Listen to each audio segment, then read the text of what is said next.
So while Joe's pulling up our screen, I'll just let you know that so this is Tania Mitchell, who Anthony and Phoebe reintroduced you to this morning, and scholar at the University of Minnesota. And so the purpose of this slide is just to let you know that we are focused on the third tenet in her work on critical community engagement, which is around developing authentic relationships.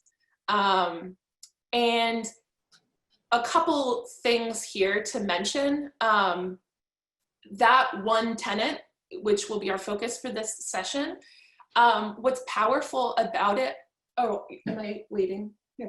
Okay. But you can go for it if you want to. Sure. Yeah. I'll just wait. Go ahead. Okay. Sorry. So yeah, we're focusing on this third tenet, and one of the things that's important to say about this tenet is that it's directly connected to both the mission of Gonzaga University and the vision of the Center for Community Engagement.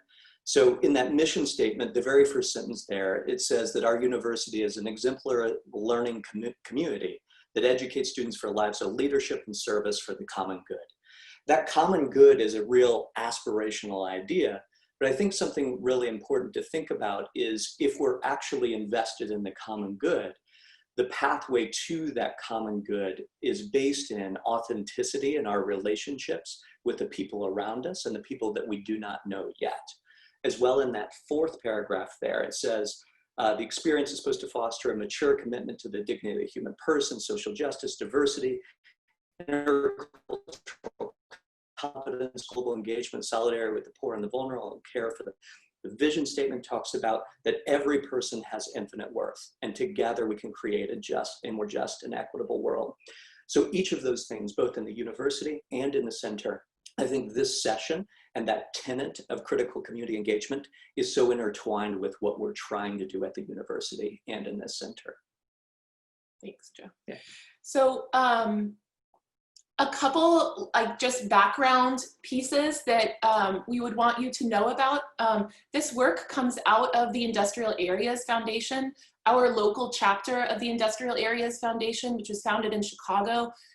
Basically, it's around the American labor movement and union organizing. And our local chapter of that is the Spokane Alliance.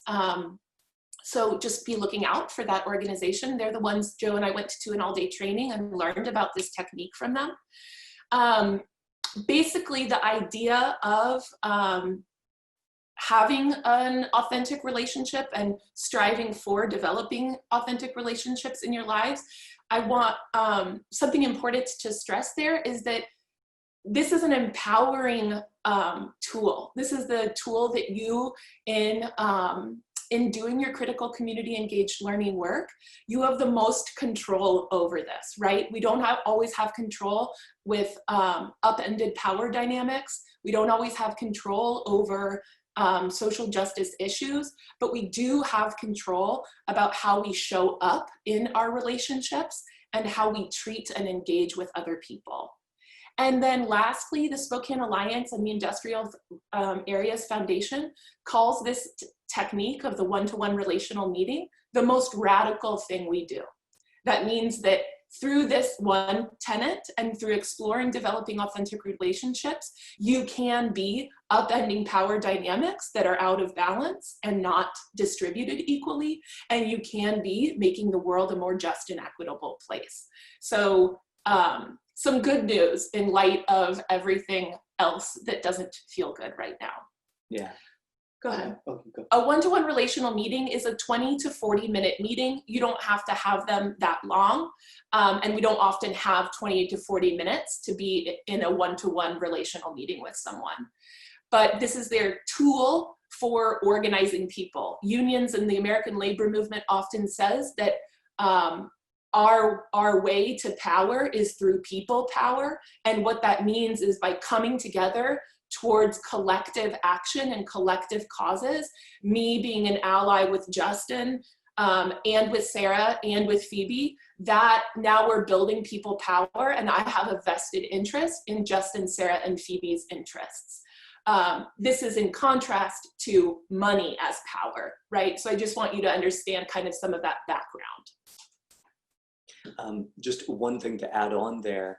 On the third floor of College Hall, in more normal times, I always have my door open. So throughout the day, I get to hear hundreds and hundreds of interactions that mostly go like this. Oh, how are you? Oh, I'm good. How are you? Good? You know, so that same thing is just kind of the background music to my day-to-day existence. And what we're going to try to introduce today is an alternative to that way of engaging on a daily basis, right? Where that kind of norm is really nice and everybody does it, but how do we make the most of every single moment that we might have with other people in our day-to-day lives? So the thing that we want to... Sorry, can I say one thing about that? Please. Sorry, y'all, we don't often like present formally, so this is like a new dynamic for us. In lieu of the question, how are you? This idea and tool gets at who are you and why and where does that come from and what's driving that for you. So just some alternative questions. Yeah. So this is the tool, and we're hopeful that everybody might have a piece of paper and a pencil or a pen. And if you need to grab one, now's a good time to do so. But basically this tool, which looks very basic, it is a stick figure, is the thing that the Spokane Alliance uses for their kind of organizing practices, and the thing we wanted to introduce to you today. So this tool has 4 different components to it. It organizes our relationships around these 4 ideas. So the first one is, what are some key relationships in that person's life? What are some key drives or interests in that person's life? What really matters to them? What are some important moments in that person's life? And those moments can be things that are wondrous, joyful memories that are stuck in a person's mind, or they can be really tragic, hurtful things that maybe continue to shape lots of things about their existence. We all have moments in our life that we really signal a lot about who we are.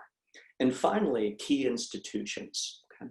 So this looks very basic, just a stick figure with a few words on it, but we're hopeful that this actually does have a lot of power to it. So I think key relationships, key drives and interests, and key moments are pretty straightforward. But I hear the word institution all the time at Gonzaga University, and it took me a while to make sense of what an institution actually is. Here's one version of what I think an institution maybe means. So it's this item or this entity that's complex and integrated in its set of social norms and social roles that are organized to produce a consistent and enduring pattern of social life. So ways that things happen every single day, these norms without people having to say them, and all of these different roles that are present on, for instance, Gonzaga University's campus. So I have a few examples there. Our yoga center would be another place. Yeah, absolutely. All the different things that happen there that are normative to that space. So here's, for me, some key relationships, drives, interests, moments, and institutions. I'll leave the relationships for last. I'll start with the key drives or interests. Something that is really important to me is that idea of the common good. It's the idea of being in solidarity with the poor and the vulnerable. That's something that really spoke to me ever since the beginning of me knowing about Gonzaga University before I came here 5 years ago. And one of the things that I teach about and read about and try to learn about is moments in our country and in other countries where larger collectives of people come together to try to create institutions or policies that really provide the space for the common good to be experienced in some form. So I became so enamored with the city of Louisville, Kentucky, because they have a very interesting public schooling system that is focused around socioeconomic, racial, and other forms of integration and diversity throughout that educational system. Like parents' education level. Exactly. So I'm really interested in the common good, the moments where we come together to think about something different beyond our individual self-interest. One of the key moments for me for, I think, where that came here from this picture. This is a picture of Thomas Carr Howe Community High School. It's on the Near East Side of Indianapolis, Indiana. I was a teacher at Howe Community High School for 3 years, from 2007 through 2010. In that school, which was a historic building, it had been not invested in for many years. And when I was there during my third year, okay, good. During my third year of teaching, which is where I actually met Abigail Martin, about halfway through the year, the state of Indiana announced that the school was being turned over to the state, and the state was then going to turn over that school to a for-profit charter company. What that meant was more than half the teachers would have to be laid off. It meant all the administrators were going to be reassigned. And it meant many of the students were going to be kicked out of that school for their disciplinary records. It was no longer a neighborhood school. Right. So those ensuing 5 months, because they announced this midway through the school year, were absolutely a form of collective trauma for that neighborhood, as they tried to make sense of this space that many of them had parents or uncles or aunts or friends that had gone to that school in the previous decades, was no longer their space. That moment is one that I can see the faces, I can hear I can hear the voices. That moment was something that's really, really important to me in a very devastating way, because it was the thing that then I went on to try to make sense of through graduate school, and the thing I still try to teach about. It also is where your grandparents went. So it was like part of this old neighborhood in Indianapolis that was being taken over. Yeah, absolutely. Last two here. So one's key institutions. I have the picture of Gonzaga University there that I mentioned before. So over the last 5 years, I've met so many people that I never, ever would have met if I was not part of an institution where they gave me an office in the main building, College Hall.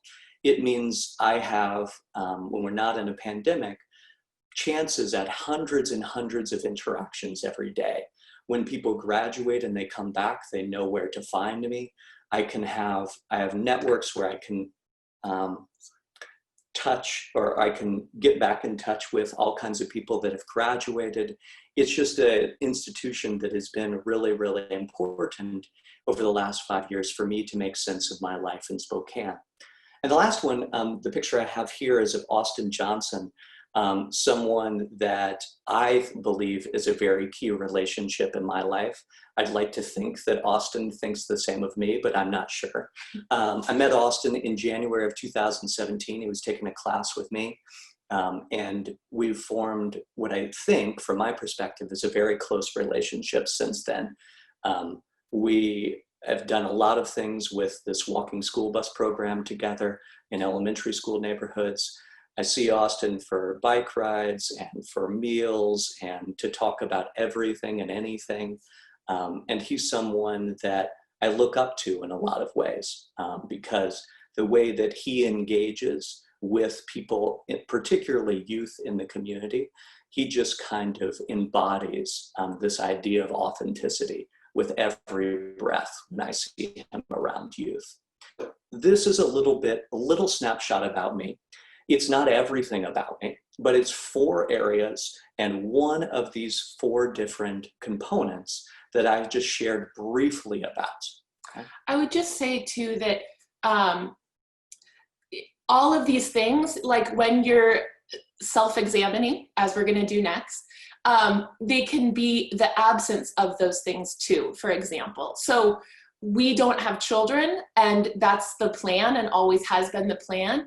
And that's because part of our wedding vows were to be committed to other people's kids, right? So like, I wouldn't, my chart would look different than someone else's, but I could still have children on there, right?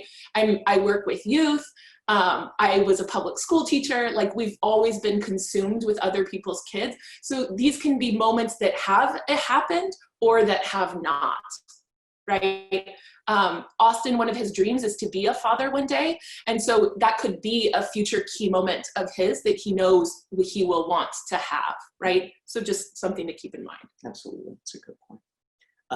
So what we're going to do now is we're going to give you a little bit of time to reflect on yourself. And this, well, we'll see how it goes, but we're going to give you 7 minutes right now. And we'll just ask you to go ahead and turn off your cameras so you can kind of have your own time and own space with yourself. And we'll give you 7 minutes, and we'd just like you to reflect on some of these areas. So for each of these, you don't just need to identify one kind of thing for each area. You can write several different key moments that come to mind, or several key relationships. But don't just list like the name of a person, but then try to go into a little bit, if you have the time, what is it about that person that makes them such a key relationship in your life?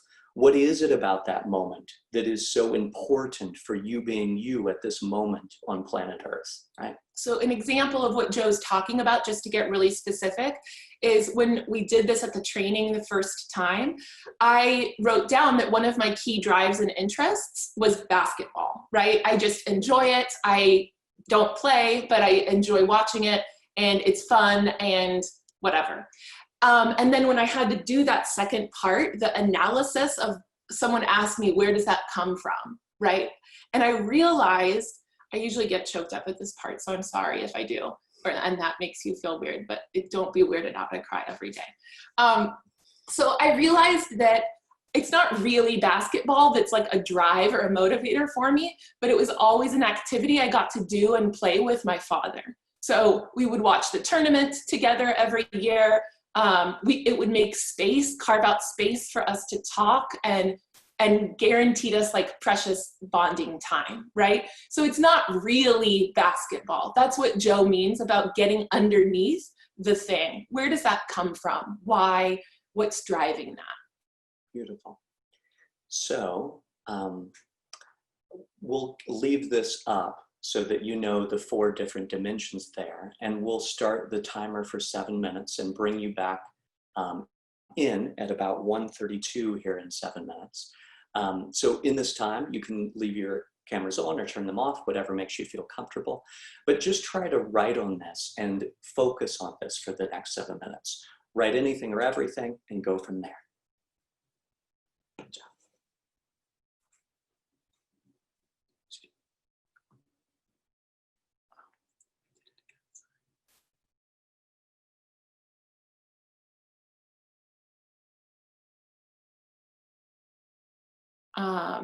And then we're going to stop screen sharing and have some reflection questions for y'all.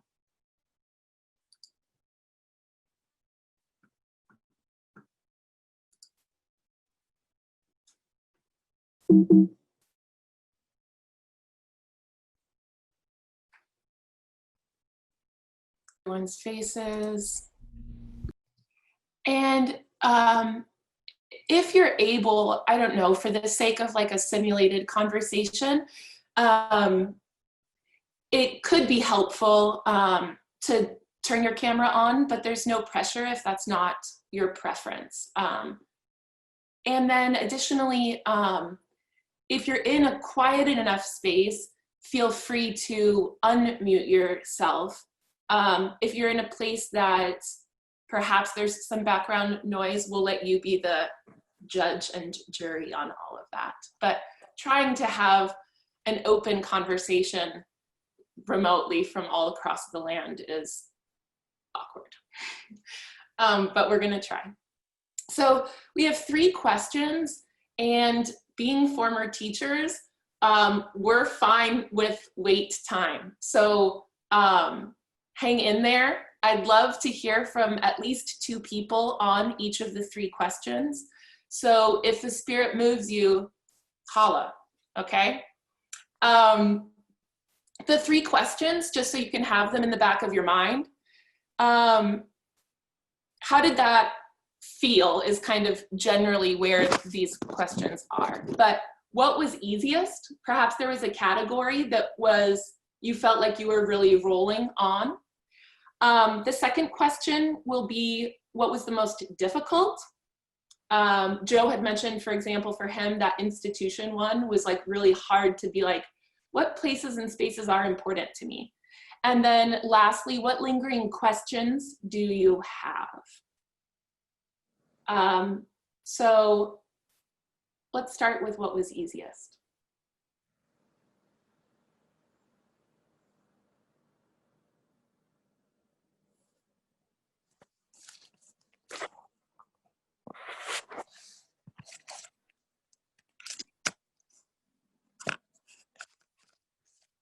I thought relationships was pretty easy for me, just because I don't know, I could think of the people who have been with me for most of my life or just part of my life, but really impacted it.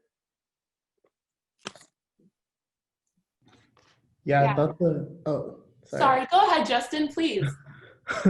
I thought that the easiest one was key relationships as well, just because like I always like just think about like the people I would call first when I was like there's an issue, and like I feel like those are like my key relationships in my life. So I was just gonna say, to both John and Justin's point, it's probably the case that in doing critical community engaged work, that we do have a lot of relationships that we value, or we are sort of naturally interested in other people, right? And in building relationships. So it makes sense that those would be sort of at the forefront of our mind. Anyone else have any thoughts around that?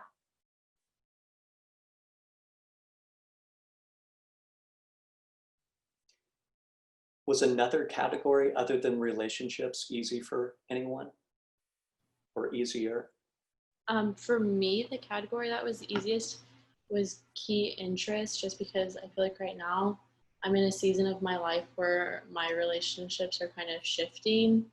And so, especially since I was back home for the past however many months quarantine lasted for, and I wasn't really surrounded by the typical people I'm always surrounded by.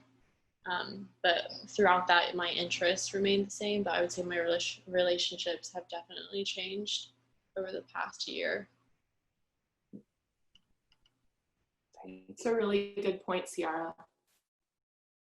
And we've heard so much about folks exploring new interests and hobbies, like because we are so shut in and isolated, that it does make sense that that would be burgeoning for you. Anyone else have one that was different than relationships or interests? I think that like key institutions have definitely been something that was like really easy for me, because I think of the role of institutions playing in just kind of socializing people and like shaping our values. And that can be pulled in different directions, but I do think that there are like various institutions that I'm really strongly connected to, and I really hold those close to my identity. Ellie, you sound like a budding sociologist. I was a sociologist, not anymore. I switched majors, but yeah. That's okay. You're welcome here. Safe space. Thank you. All right, let's move on to what was difficult. Did anyone have one, for example, that they really couldn't fill out? They were sort of like going through the motion.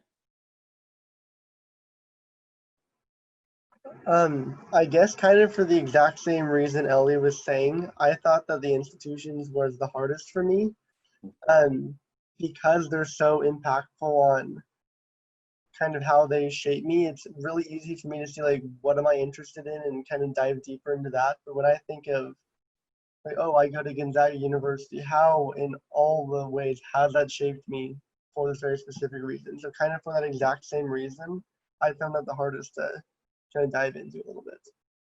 Almost overwhelming, right? To isolate the why. Other folks, and where you found it challenging.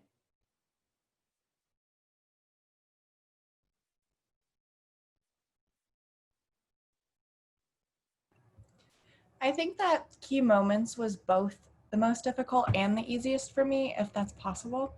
Just because I think looking back in my life, it's easy to point out like what changed me for the better and how I can learn from things. But I think in current times, and especially right now with quarantine, and I'm sure nobody really wrote on their page like COVID-19 to be one of the key moments in their life. But I think once down the road we look back on this, we will all like have grown a lot from it, but don't necessarily know that when we're living it. Yeah, it's a really good point, Olivia. The other thing I think that's challenging about key moments for me is there are a lot of moments that we are told should be important, right? Like hallmark moments. Like I'm told that our wedding day is like supposed to be one of the most influential days of my life. And like maybe it was, but like every day besides December 4th, 2010 has also like been part of that, right? So sometimes it's those small moments that, like you're saying, you're living in or are present and you're not able to really see them. Yeah, I think that's a great point as well, Olivia. And also your point about how much distance you need from a moment to recognize it as one of the most important moments in your life is also an interesting question. Like you may have experienced something very recently that you're still processing through its importance and aren't able to write it down in kind of tangible words and say, that is one of the most important moments for me. And we're all having all these moments all the time, which may potentially be impactful. Well, yeah. Sorry, real quick. That really resonated with me, and I was going to share that too. Just like the moments portion of this, I was thinking of like the birth of my daughter, my marriage, and like these like key events, and like, but then like as I was thinking about those things, like what came to mind was like getting haircuts with my dad, which like I really can't remember the first time that happened. Doesn't matter, but like there's this like list of times this happened, and collectively that's shaped me, right? It's like a part of who I am and important to who I am. But yeah, I think that when I was getting caught up in like, what are these milestones? But maybe that's not as important. Right. What does everyone else think your moments should be? Our last kind of wonderings and questions are about what wondering questions you have. So to give you a little bit of a preview, when Joe did this training for our center last year, he had folks, after they did it for themselves, try to do it for someone else, right? It was a wonderful session, but might have been a little bit of an awkward exercise. And so we just cut that part out. And where we're headed is you're gonna do this because Darcy's the queen and got the breakout rooms going. And y'all are gonna be paired up. CCE staff is gonna be paired up as well. We'll stay in our little pair. But but what questions would you have about having a one-to-one relational meeting, sitting down and trying to like stick figure someone else, right? Because that's where we're headed. And I'm going to give you a lot of guidance about what that means here in a moment. We're not just like turning you loose. But what maybe a question is around what kind of questions get to that kind of next level depth and authenticity. Just wondering about what wonderings you have.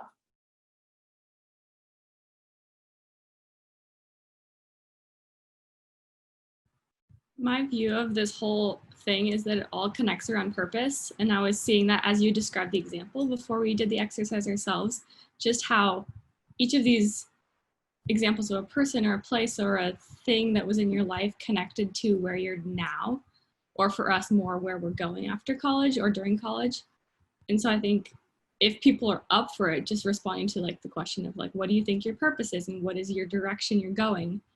And then you can ask the follow-up questions of why for all the different pieces of it. And there's probably one of the people or institutions that's behind that reason why. Thanks, Lindsay. It's a great point, Lindsay. And what you were talking about, or at least the way I heard it, was kind of a process in this moment of self-discovery. So we were hopeful as you did this session, it wasn't just like, okay, I'm going to scribble this stuff down in these 4 boxes and then I can move on. But it's more like what Anthony was talking about a little bit, right? Thinking about beyond these kind of key moments, these other moments that pop up, right? And how those might actually be really impactful, but why, right? So interrogating yourself and getting to know yourself a little bit more before we move into trying to take that same kind of process and do it with another person.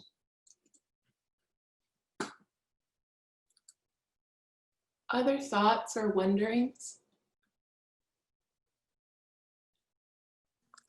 This is actually so cool because as I've been like reflecting on this before we kind of head back to school, I've been thinking about like how we get to know others, and like the one question I have is like the place of where you start, because for me I get worried if it sounds like you were saying, if it gets too forced. So I guess just like how do you bring your authentic self but also like let the conversation begin naturally, if that makes sense. So that's been something that this has been really helpful for.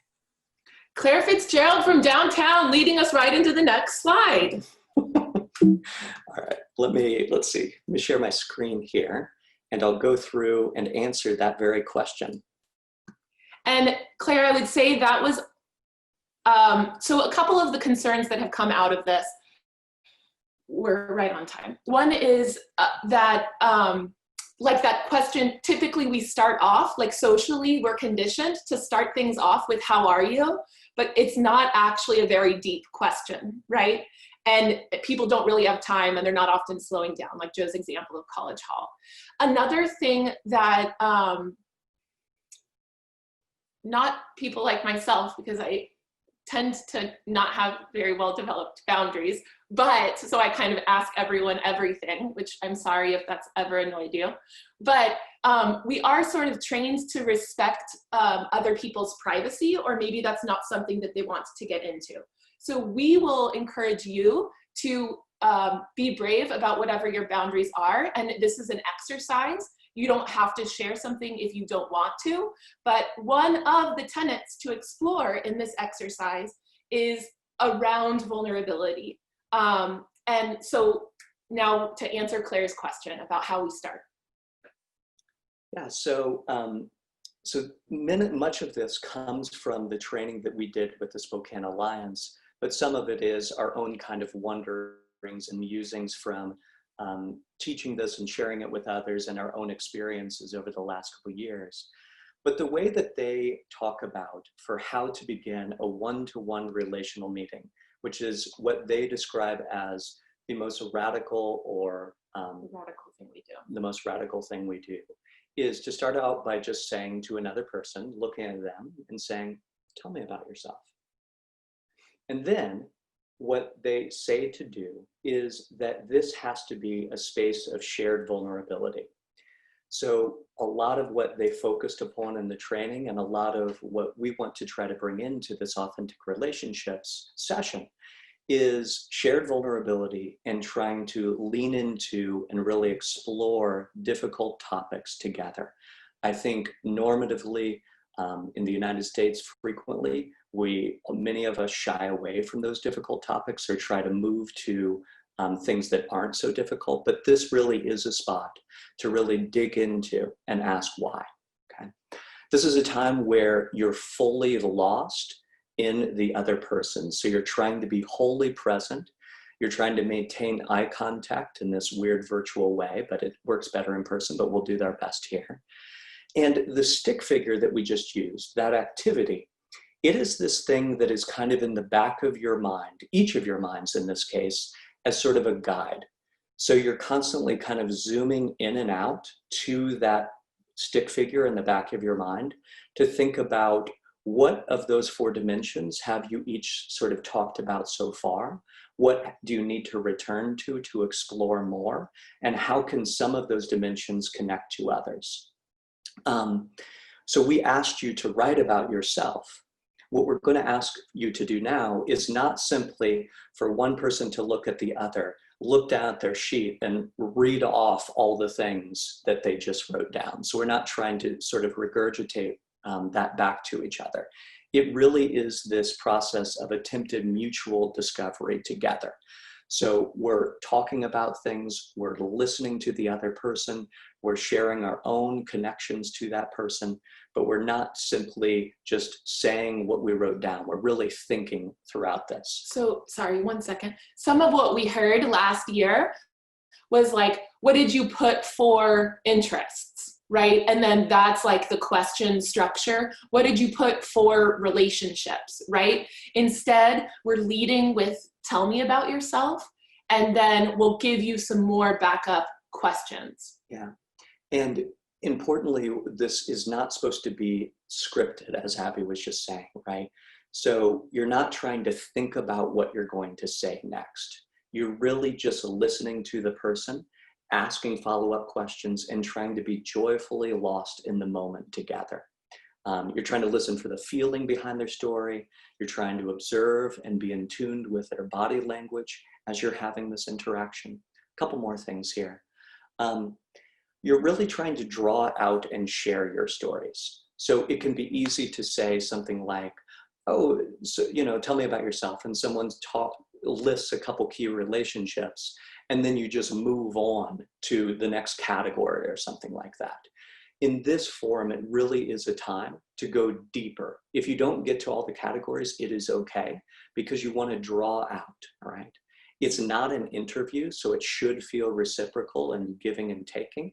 You're looking for common interests and experiences, but you can also find commonality through difference as well, and learning more about those divergent experiences and connecting them to your own. Asking a lot of why questions, seeking understanding, see how events impacted the person, asking things like what drives that? Where does that come from? So you're trying to touch on as many of these 4 areas as possible, but you're really digging into each of the 4 areas at the same time. Okay, so now we're going to actually take a few minutes to do this together. Does anyone have any immediate questions before we try to pair up and have a relational conversation?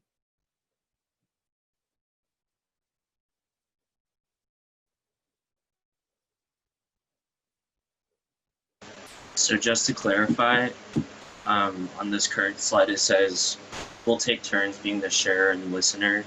Does that mean each person will have 7 minutes to try both?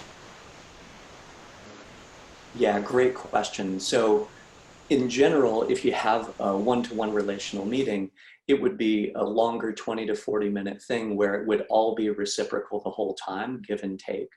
But we thought it would be easier in this more condensed framework, where one person will be the primary sharer for the first 7 minutes and one person will be the primary listener. But that doesn't mean that you can't go back and forth. Then we'll take a break after those 7 minutes, kind of reflect, debrief, and then we'll come back for 7 more minutes. Where the roles will switch. Good question. Thank you for asking. Does that feel clear to folks? And I should have said, what questions are there rather than does anyone have any questions, to be more inclusive and to let you know that I actually do want questions. We want questions. So what other questions are there?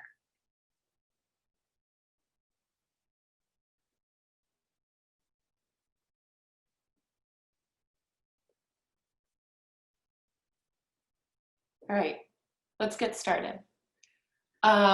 So we're gonna fill up the, put some of these questions and like starters in the chat so you can have them to refer to.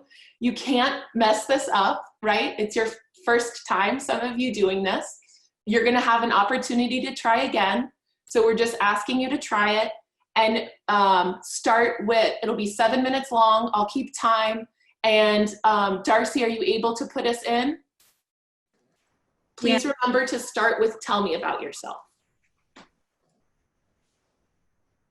Oh, hold on, I have to do one thing before, hopefully no one ends up in a room by themselves. Good. If you do, just come back and then you can have a conversation with Darcy. Yes. Now no one's going to go to their breakout room because everyone wants to talk with you. Wonderful. Okay. It looks like we have, Darcy, does it look like everyone's come back to the main session? I don't remember. I think so. We might have had a few people that needed to Dip pop out. out of the meeting, so we're basically there. Yeah. Okay, that's great. Well, thank you all. Okay, so once again, how was that? One of our principles and practices that we heard about this morning, you know, involves reflection and humility. And so just curious how that went for people. Technical difficulties and just general Zoom awkwardness aside.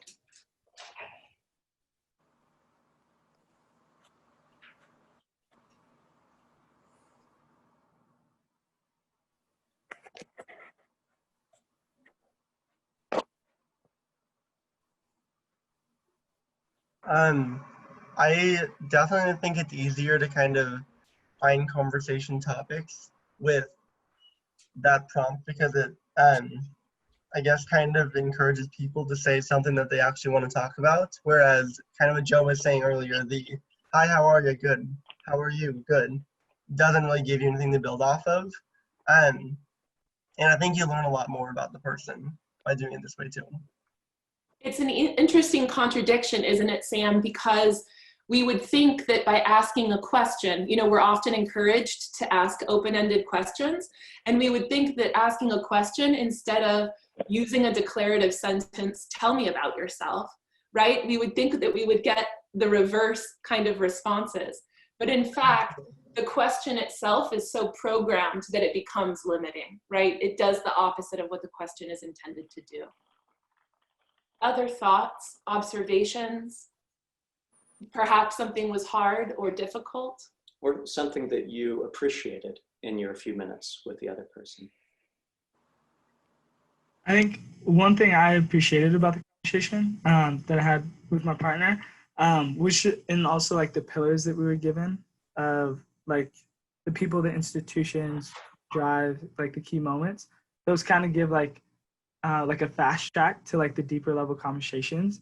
And they also provide a really great way to like follow up as well. Cause like they're like initial things that you could have answered those questions with, but through like asking, you can like ask a lot more questions based on what they said and kind of reach another depth too. But I just really enjoy like deeper level conversations. And I think this is a great way to build relationships and get to know people pretty well.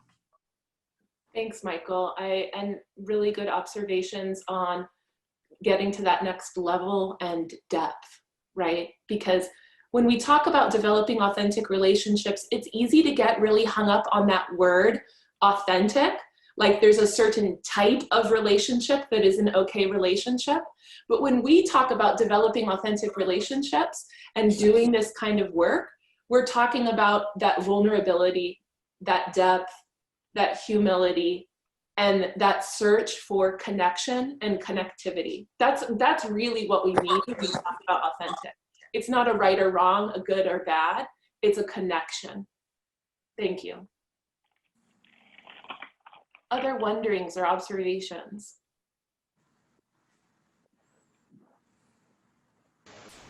I forgot what exactly Sam said earlier, but I heard something along the lines of how effective like the phrase "tell me about yourself" is, and like how it helps us open up. And for me, I was talking to Emily about how I struggle a lot with opening up recently, like especially ever since I've been to college, because like we're basically living with the people that we talk to. And like reflecting on the phrase "tell me about yourself," it makes me think about how like it feels like taking off that mask that you always try to hide behind, like as if someone just invited to rip open your entire identity. And I remember just struggling to figure out like, what do they want to know about me? And like, because we were talking about how we shouldn't go off that paper, and I just remember, what should I say instead of like fully being who I am, you know? And I think I like it, just like reflecting on that too, like it makes me remember the first time someone asked me, how am I really doing, instead of just like a normal, how are you doing? And I remember being so thrown off by that. And like this feeling, I don't know, that like scary sense of vulnerability that I personally always try to hide under a lot of layers. Ben, I'm so like grateful to you for sharing, and very like touched by your vulnerability with your 59 best friends on Zoom.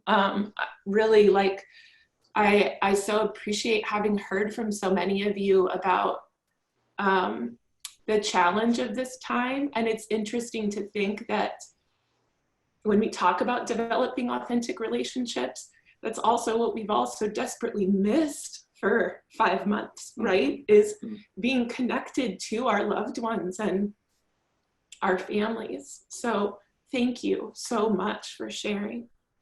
It also, some of what you said, Ben, too, reminded me about that the reason we start with tell me about yourself is because we really want to know who you are, right? Not how you are and how you show up in the world, but who are you and where are you trying to go? Remember, we come back to this organizing model of building people power and coming together and finding connection so that together we can make the world a more just and equitable place, right? And so I need to know who you are and get in your corner, and I need you to know who I am and get in my corner so that we have a chance, right? A fighting chance at upending these power dynamics and actually creating social justice, right? Those actions that we talked about earlier this morning. So thank you. I'm curious if anyone, I apologize for sharing too much, but does anyone else have any thoughts?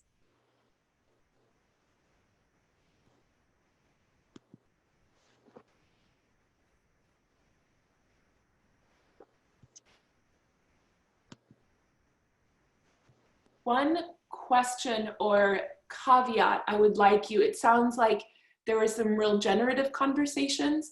I'm sure some folks feel like they did it wrong. That's not true, and they could do a better job. You're going to get another opportunity to try. And then just remember, we're switching roles.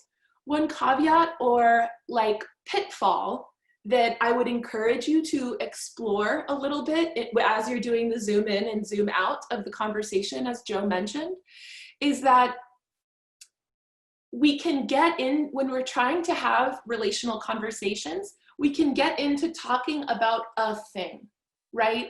Instead of talking about me and where that comes from, right? So that's why I want you to try to work in those questions of like, where does that come from? What's driving that? Why was that such an impactful experience? Tell me more about that, right? When Joe started his one-to-one relational meeting with Anthony in the last session, Joe started with, tell me about yourself. And Anthony was kind of overwhelmed by that question. And then Joe said, tell me more about the haircuts, because Anthony had led with the haircuts, right? And so then that got into stories about him and the meaning of his family and the meaning of New Jersey to him and all of these things, right?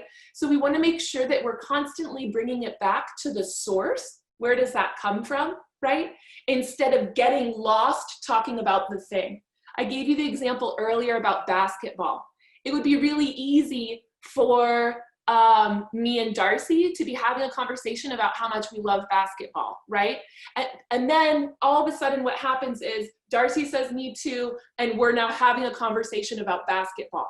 But Darcy's never gonna know that it's my dad and that relationship that's driving that interest unless she asks, right? Because we're lost off talking about this other thing. So keep remembering to bring it back to the genesis and the source, okay? Were you gonna say something too? No, I think, Darcy, do you have a button there where you can send them back into the breakout rooms from before? Yes. Beautiful. So we'll do 7 more minutes. And if you had more of a kind of equitable give and take with the person the last time, keep that going. But if one person really did do more of the sharing, then the other person should try to be more of the sharer this time. Just be lost together and enjoy. So as people are popping back, our time runs short, but I'd love to hear from a couple people quickly. What feelings do you have coming out of that? Or what affirmations do you want to give to your partner from that? I think for me, like the second session definitely was more of the authentic relationship building, and like I tried to do what you asked, like about like why is it so impactful, and I learned a like great deal about like why someone held something so important. And so I think yeah, so I think it definitely was like a lot more like deeper and more authentic. That's great, Justin. Cool, Justin. I'm so glad. Others? My partner and I actually had a lot in common in terms of like what we were talking about. And it's like really interesting to be like, if we didn't have that kind of like conversation, we would have never really probably known that we have as much in common, or like we share similar experiences about certain things. So that was really cool. It's wonderful. Maybe one more.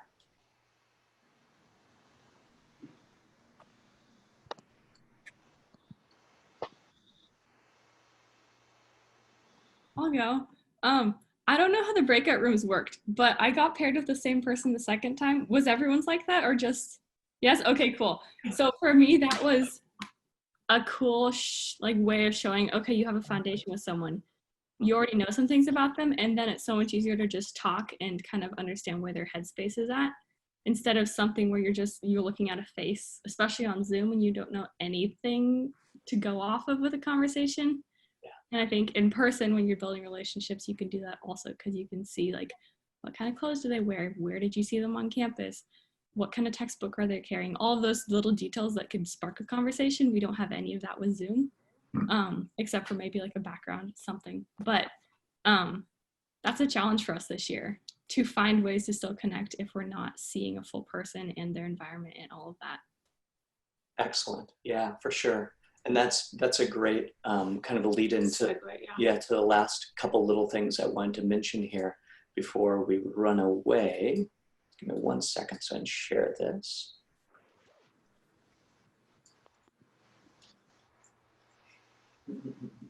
It's the green one. Thanks, Al. Okay. So when you were sharing that, it made me think about the key relationship that I shared earlier, Austin Johnson. And one of the things that I appreciate so much about Austin is the times I've gotten to share time with him in the Logan Elementary cafeteria, early in the mornings, and also with the Logan family meal over the last couple of years. And one of the things I think he does so well is he is very determined to remember all the little details about as many people as he possibly can. So what that means is his interactions might be shorter or longer on a given day, but then he is very conscious to remember those things and then use them and pick back up with those different elementary schoolers, the staff, when they come back together the next time. And I think that is such a great example of what we're hoping you can take from this and use going forward in your lives this year. So as much as possible, try to replace idle chatter with intentional relational conversations or moments. I think one of the notes that someone mentioned earlier was how much they just really enjoyed this kind of relationality and depth. And I think so many of us as human beings are yearning for that depth. And really, that feel like the small talk stuff that we all do every day is really kind of exhausting, right? Is stuff you will never remember, and you're taking the time that could be more intentional. Additionally, that's like kind of what was mentioned too. A theme that came out was picking back up where you left off is another way of Joe describing what Austin does, is not starting with, how are you again, for example, but saying, how's this going, right? Right. So you might not have this long a period of time when you do this, or you might have a longer period of time. But whatever it is, you can still use these principles to try to get into these 4 dimensions with people as you're going forward. So the point overall is to break down the boundaries that exist. They break down those boundaries when you're in a breakout room with a person maybe you've never met before, right? Turn that separation into us, so from them into us, and see how our lives are intimately tied to the lives of other people, and challenging yourself in this way to build those more authentic relationships with people on the Gonzaga campus, but also hopefully in the Spokane community through your CCE leader position, whatever that might be. There's always easy outs from being vulnerable. It is easy to fall back on small talk. It is easy to talk about things rather than us and the other person. You could say things about your personality. You could say things about your bad memory. But for all of us, there are ways in which we can overcome any of those excuses and really lean into one of these important tenets of critical community engagement going forward this year. Are you going to share about you pre? No, just because we're over time, I think I'll stop at that point. Anyway, that is the end of our session for today. Did you have anything else, Nadia? No, just thank you all so much for your participation, and much appreciated, and lots of love, and looking forward to navigating a challenging time, but glad we're in it together. Thanks for all your time and energy, everyone. Thank you. Thank you. Bye. Thank you so much. Bye. Thank you. Thank you. Thank you.